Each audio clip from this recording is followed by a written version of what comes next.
This is Sue Lupe from the Practical Herbalist and Real Herbalism Radio with another spur of the moment tip.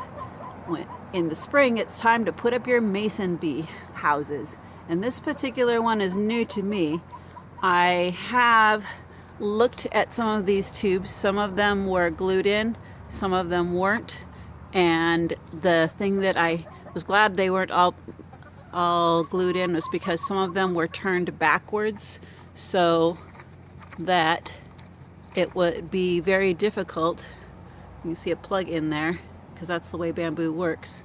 For a bee to nestle in there, they need a long tube, long hollow tube. So some of these lovely little tubes I had to unglue and then put in the correct way so the bees would have a chance to use them. The mason bee box is temporarily attached to the base of this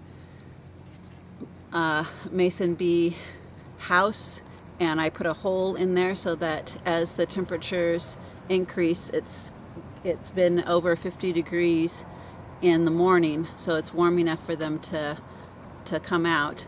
Then they'll have a little landing spot here, which is just taped on for now, and then when they come back, they can choose one of their little tubes to live in.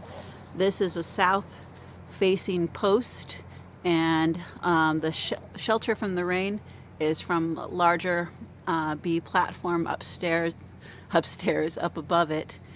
And that one has been successful over the years, and it is right in between my early blooming apple tree, which is just getting ready to bud right now, and my Asian pear, which is also just putting out buds.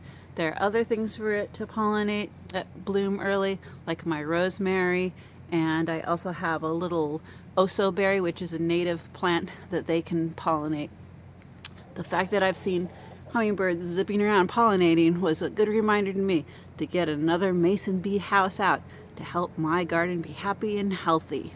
This is Sue Lupe, Practical Herbalist and Real Herbalism Radio, signing out. Please subscribe.